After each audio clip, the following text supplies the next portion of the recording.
Well, Bob, I traveled here with a group of state and local leaders, people who say they are committed to this project. They just need the money to build it. The one thing that goes good with that dollar beer is one of these hot dogs. Now, just to give you an idea, I'm told that a family of 4 can come out here, purchase tickets, food, and drinks for under 70 bucks. Especially when your car is covered in it.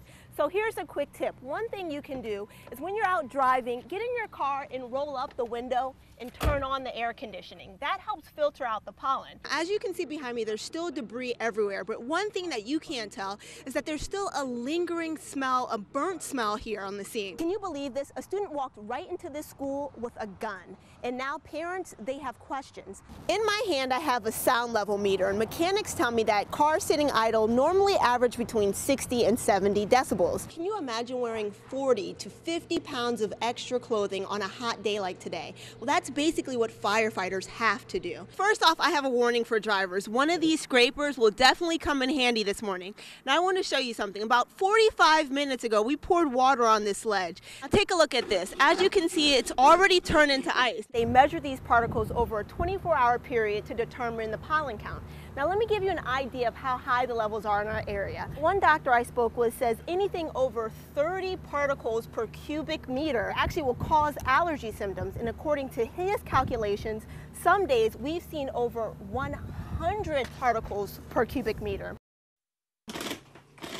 It's tax time and the deadline is almost here. It's hectic. Everybody rushes. Brittany Johnson filed her return already. I get anxious, that money coming in, that helps out a lot with bills. Tax preparers say a government shutdown couldn't happen at a worse time. It's going to cause a lot of problems is what it's going to cause. The Obama administration says if the government shutdown does happen, then the IRS will stop the processing of paper tax returns. Which means you won't see tax refunds in the mail anytime soon. If you are doing your own taxes, you're going to probably end up having to do an extension because there's nobody going to be there to answer your questions if you do have questions.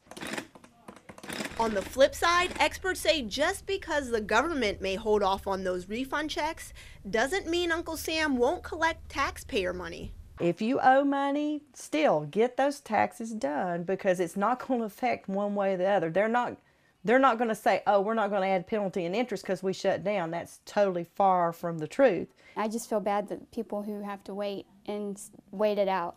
Johnson's waiting game is over. She filed her taxes early and saw her refund deposited directly to her bank account.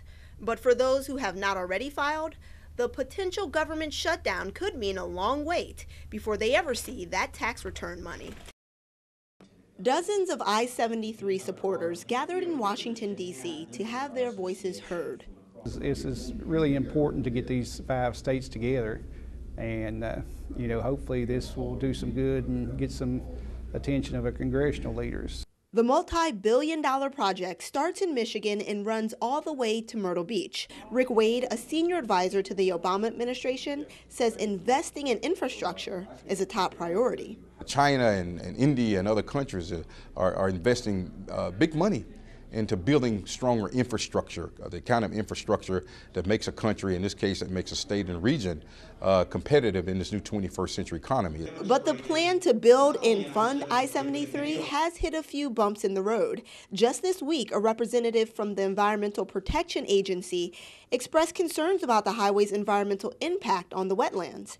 Senator Lindsey Graham called those claims outrageous. In 2008, we did an environmental impact statement about the route, where it was going to go, where any wetlands affected. The Corps of Engineers, the Federal Highway Department, state agencies all signed off on it.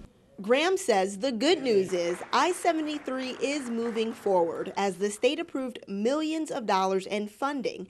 Graham says the highway reauthorization bill is a chance to get more federal funds for I-73. We're broke up here, but we are going to spend money, and I want to make sure we get a good return on our investment. Building this highway creates jobs, economic opportunity. It's a good use of taxpayer dollars, so we're going to fight to get federal government funding in the highway reauthorization bill.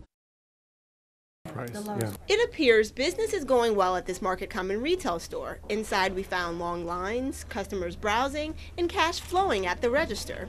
But as we all know, looks can be deceiving. This sign outside the door tells the true story. Blue Mare is going out of business. Initially opened up at the Market Common on their grand opening, and right away we were faced with less than expected sales. And after 3 years in business, this area shop has decided to close its doors, and owners here say that the housing market is to blame. The Market Common was supposed to have a lot of homes built along with it, and when the housing market crashed, that didn't happen. Developers say when all this construction started, no one predicted the economy would drive the housing market into the dirt. Well, we are all expecting to be further along than where we are today. Obviously with the recession, things slowed down tremendously. But now developers say they expect the housing market to pick up, so these construction crews continue to build homes right next to Market Common. Meanwhile, marketing managers at the shopping center say despite going through the foreclosure process just a few months ago, they're optimistic about the future. There have been some businesses that have consolidated and some that have left, but we have replaced them and there continues to be interest. I think we'll see some new stores come in this year, which will be very exciting. We've kind of been living on, well, maybe next year will be better, and we're kind of out of those maybe next year. So while developers hope 2011 brings positive changes to the Market Common, business owners here say that's a test of time they can no longer afford.